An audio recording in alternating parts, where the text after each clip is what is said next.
Welcome to all of you. So today we are going to solve the another question of 2020 of integration. Okay. One more thing. Actually, I have started to record the video, but video record हुआ नहीं, सो मैंने solve कर दिया और record भी हुआ नहीं. तो चलो मैं फ़िलहाल जस्ट इसी को ही ओरली डिटेक्ट कर दे रहा हूँ so that you can guys cover it up. Okay. So basically this is the question. तो इस क्वेश्चन पे करना क्या है, ये देखना कि इसका जो डिग्री है ऊपर में जो हाईएस्ट पावर ऑफ वेरिएबल होता है वो होता है 1. आई मीन के जो हाईएस्ट पावर होता है उसे बोलते हैं what, degree. So the highest power of the numerator of x is 1 and the denominator is 2. Okay.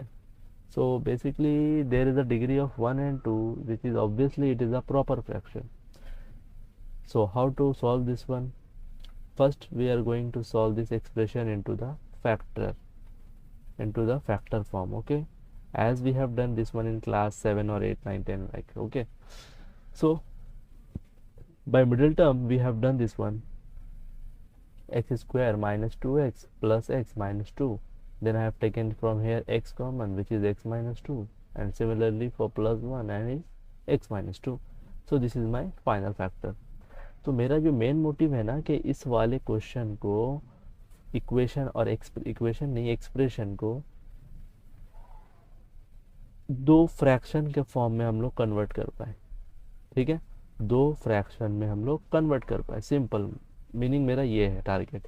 But हम लोग क्या कांस्टेंट को बैलेंस करें यहाँ पर सो डैट ये मेरा एलसीएम लेने के बाद बैलेंस हो जाए. ओके. सो इसका मेथड यही है कि ये जो फैक्टर है उसका डिग्री कितना है. अगर डिग्री 1 है तो हम लोग यहाँ पर ले लेते हैं a by x minus 2. Fine. Similarly for x plus 1 मैंने यहाँ पे किया, उसके बाद फिर जस्ट क्या एलसीएम ले लिया. राइट. एलसीएम लेने के बाद ये आया तो ये वाला पार्ट कैंसिल होने के बाद मेरा ये बचता है. ये बहुत ही इम्पॉर्टेंट स्टेप है. ये क्या है, बहुत ही इम्पॉर्टेंट स्टेप है. ठीक है. सो मैं क्या कर रहा हूँ नेक्स्ट, इस न्यूमरेटर को इस फॉर्म में लिख सकता हूँ. It can be possible.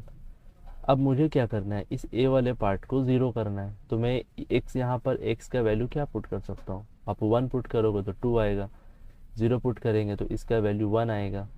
But अगर -1 पुट करेंगे तो ये मेरा पूरा का पूरा 0 हो जाएगा. तो मैं वही करता हूँ. चलो. So I have for just copy the previous equation and just putting the value of x equals to -1 here. So I am getting 0 here. So a is vanished, and by similarly we are putting -1 in here, so it is -3. And for solving this one, 7 minus 2 is your 5. So the value of b is what? Value of b हो गया मेरा -5/3. Similarly अगर a 0 कर रहे हैं तो b मिल रहा है. अब मेरा टारगेट ये है कि ये b वाले पार्ट को 0 करूँ. ठीक है. अब ये 0 करने के लिए क्या होगा, इसका वैल्यू क्या ले, 1 लेंगे.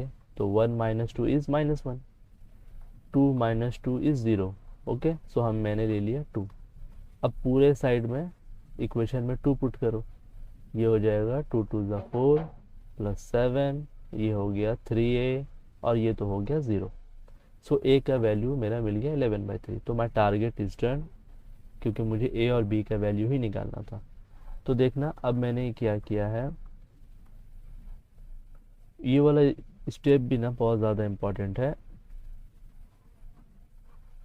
ये वाला, क्योंकि इस मेरा मेन क्वेश्चन है ये, बट इसका इक्विवेलेंट मैं इसको प्लेस कर रहा हूँ. ठीक है. सिंप्लीफाई के बाद तो my integration is left it out by this much, a by x minus 2. तो a का वैल्यू क्या हो गया मेरा 11/3. एक कांस्टेंट है तो मैंने बाहर लिखा. बच गया क्या, सिर्फ dx by x minus 2. Similarly for b. Okay. अब ये होता है कि इंटीग्रेशन ऑफ 1/x का जो फॉर्म है वो होता है log x. और एक चीज़ है, मैं इसको फिर से रिपीट से लिख दे रहा हूँ. अगर इसका एक्सटेंडेड वर्जन ये है कि अगर ax प्लस b ये है क्वेश्चन, ठीक है, तो इसका भी फॉर्मूला होता है log of ax plus b. But जो x का कोएफिशिएंट है ना a, इसको हम लोग डिवाइड कर देते हैं, इससे डिवाइड कर देते हैं मेन लॉग को। बट अगर कहीं पर ऐसा फॉर्मेट आ जाता है, इसके जगह पर यहाँ पे क्या आ जाए, 2 आ जाए, ठीक है, 2x+1, तो ऑन दैट केस आपको यहाँ पर 1/a से डिवाइड करना पड़ेगा।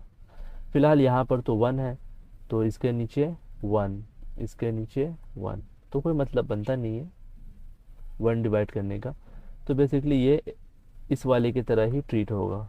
सो log of x-2 plus minus is minus and log of x+1 plus c। सो यही मेरा आंसर हो गया, और सिंप्लीफाई करने का कोई मतलब बनता नहीं है, क्योंकि ये ऑलरेडी इन सिंप्लीफाइड फॉर्म में है, और अगर करेंगे तो वो सिंपल नहीं, थोड़ा सा कॉम्प्लेक्स हो जाएगा। ठीक है, तो हम लोग यहीं तक फ़िलहाल आंसर रखते हैं इसको। ओके चल, फिर इंशाल्लाह मिलते हैं अगले क्लास में। चलो बाय।